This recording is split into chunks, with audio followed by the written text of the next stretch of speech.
Just one messed up decision by a referee can change the entire history of the Champions League. So in this video, we'll see 8 refereeing errors that completely changed the course of a match, and consequently, the entire season. Starting with this one, that happened in the grand final. Pepe ready to make his move, on by Bale! And bundled over the line! Sergio Ramos! From afar, it looked like a normal goal, but when you see the replay, it's clear. Sergio Ramos was offside. But there was no VAR, so Madrid goal was allowed to stand. Later, Atletico Madrid equalized, but in the end, Real Madrid won on penalties. If Sergio Ramos' goal had been disallowed, Atletico could have won 1-0, becoming European champions for the first time ever. One goal changes everything. But that was just the first major mistake of the video. We'll see even crazier errors that changed the course of the Champions League, each more shocking than the last. Now let's go to a refereeing mistake that literally sent a team directly to the grand final. In the semi-final in 2005, Liverpool faced Chelsea, managed by Mourinho, where the first match ended 0-0. Chelsea had great chances of qualifying, but just minutes into the second leg, Milan Baros might get there before check. Is that a penalty? Luis Garcia is in there. Does that cross the line? The Liverpool fans think it has goal. What a start by Liverpool! Liverpool took the lead, but the Chelsea players said it hadn't crossed the line. However, there was no way to check it, and that ended up being the only goal of the game. By just 1-0, Liverpool qualified to the final and eventually won the trophy. But then, years later, Sky Sports created a virtual VAR, using all camera angles to analyze it. The result? The ball did not cross the line. The only goal of the match and Chelsea's elimination came from a goal that didn't exist. If they had the goal line technology, perhaps we would never see this image. But that wouldn't be the last time Chelsea was eliminated because of refereeing mistakes. 4 years later, Chelsea found themselves in the semi-finals once again, this time against Pep Guardiola's Barcelona. Even though Barcelona was incredibly strong, Chelsea had great chances on going through. They held the match at Camp Nou to a 0-0 draw, and just minutes into the second match in London, Chelsea took the lead. The path to the final seemed clear. But then, the first controversy happened. Good play by Malaga, who goes down. Yeah, he's impeded him, he's given the free kick to Chelsea. The referee called a foul, but instead of giving a penalty, he gave it outside the box. It should have been a penalty. The referee just didn't give it. But just 3 minutes later, things got even worse. Through, and Drogba controls.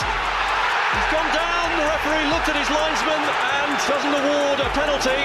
Abidal puts his leg in front of Drogba and brings him down. Every Chelsea fan waited for the penalty to be awarded, but the referee didn't give it. And if you think those weren't clear penalties, in the second half, this happened. Anelka, is that handball against Piqué? The referee says no. The ball hit Piqué's hand. A clear penalty once again. You could see it even from the broadcast camera angle, but the referee didn't give it. Another refereeing decision that didn't let Chelsea extend their lead. Scoring again was crucial because of the away goals rule. If Barcelona scored just once, they would advance. But then at 90+3, the worst happened for Chelsea. Messi passes to Iniesta, who shoots in the top corner, tying the match with their away goal. At this point, all those refereeing mistakes weighed heavily, but it wasn't over yet. At 90+5, there was another controversy. Corner and Czech was up there and got ahead to it. Ballack has a rattle, a handball appeal. In the very last minute, the ball was struck against Eto'o's arm. Yet another penalty, but the referee didn't give it. So due to the away goals rule, Chelsea was eliminated. They were furious, especially Drogba. You need strong officials. Players have to keep their heads as well. A referee from Norway is the strongest official. If there was VAR, Barcelona would never be champion that year and would have never won those 6 trophies. So leaving 2009, we moved to 2013, where the referee's decision helped Borussia Dortmund qualify for the semi-final. In the 2012-13 season, Dortmund, with a very strong team, faced the underdogs Malaga. Dortmund was a powerhouse, but in the first leg, Malaga managed to hold them to a draw. So in the second leg in Germany, Malaga put up an incredible fight. They scored the opener, Dortmund equalized, and Malaga scored again. It wasn't until 90+1 that Dortmund equalized. But with the away goals rule at 2-2, Dortmund was being eliminated. Then just 2 minutes later, They're queuing up, and it's Mr. Cross goal Santana! They've done it! Incredible! Unbelievable! Astonishing! in the last minute, Dortmund scored, securing their spot in the semi-finals. But when we take a closer look, we can see that the player who scored was completely offside. According to the rules, there must be 2 opposing players ahead of the play. In this case, there was only 1, so the goal should have been disallowed. If there was VAR, Malaga could advance to the semi-finals. In other words, the final of Bayern vs Dortmund would have never taken place. However, Malaga also scored a goal that the linesman didn't call offside. So in the end, they were even. We still have another 4 giant refereeing errors to see. The last one sparkles debates to this day. Now, while Dortmund benefited from the refereeing in 2017, their rivals Bayern Munich were on the losing end. In the 2017 semi-final, they faced Real Madrid in a massive clash. This was Ancelotti's Bayern, who had lost the first leg 2-1. The two teams met for the second leg at the Santiago Bernabeu, where Bayern equalized it, sending the game into extra time. But then this happened. Ramos. Ronaldo!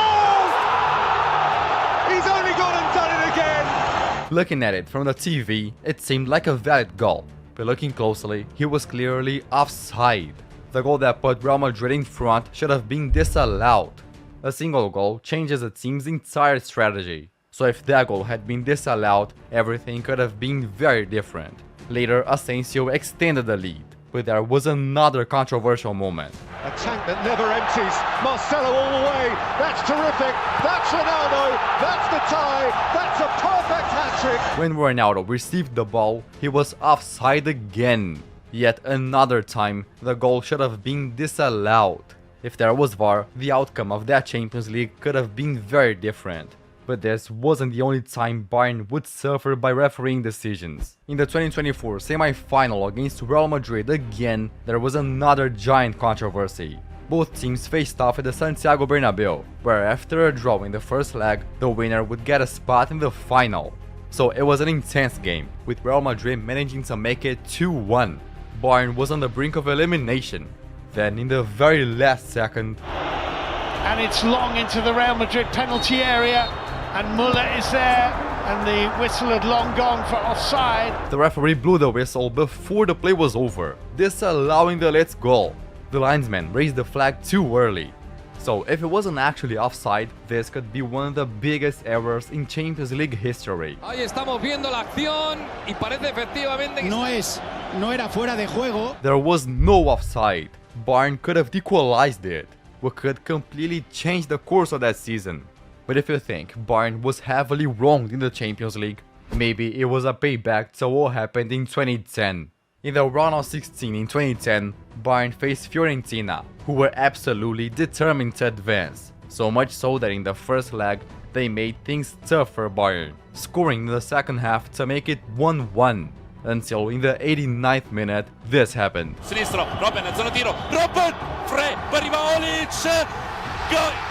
E non c'è fuori gioco, il gol del Bayern! Bayern scored, but the Fiorentina players complained a lot. The reason for this complaint becomes clear in the replay. Non ci credo, non ci credo, non ci credo, non ci He wasn't just a little offside, he was very offside. Even so, the goal was allowed, and this ended up changing the entire history of that Champions League, because in the second leg, Fiorentina won 3-2. But the aggregate score was tied 4-4, giving Bayern the away goals advantage and advancing to the next round. Then they went on to have a campaign that reached the final. In other words, if that goal had been ruled offside as it should have been, the score would have been 4-3 to Fiorentina. Bayern would be eliminated, never reaching the final that year. But when we talk about refereeing mistakes, the first thing many people think of is this. It's forward towards Suarez, down he goes inside the penalty area, it is a penalty kick. As you probably remember, in 2017, PSG defeated Barcelona 4-0 in the first leg of the round of 16. So Barcelona had a huge challenge ahead of them, and also a huge challenge for the referee. So Barcelona came at full force, scoring with Iniesta, and then Kurzawa scored a non-goal, until the first controversy happened. Oh, lovely little flick, down he goes, Oh, he's Neymar went down in the box, with many people saying it wasn't a penalty. But Meunier really positioned himself in front of Neymar, so Barcelona made it 3-0. But shortly after, Paris managed to score their goal. And right after that, they even had a chance to score another one. Tirano, here comes Angel Di Maria. He's got some support. He goes for goal. Di Maria missed it, but Mascherano hit him from behind, which according to the rules was a penalty even though he had already shot. But the referee didn't give it, until Neymar scored the 4th goal from a free kick, and in stoppage time, It's forward towards Suarez. Down he goes inside the penalty area. It is a penalty kick. from a distance, it really looks like a penalty. But with a replay camera angle, you can see that Suarez dived. There was no VAR to check it, so the referee gave the penalty. This changed everything, because after Neymar scored the 5th, Barcelona went on to score the 6th. If that penalty on Suarez had been disallowed and the penalty on Di Maria given, the aggregate could have ended 6-5 to PSG, meaning Barcelona would be eliminated. The historic comeback would have been just a failed attempt. So if you enjoyed this video, check out this other one that I posted. I think you're gonna like it. So thank you and bye.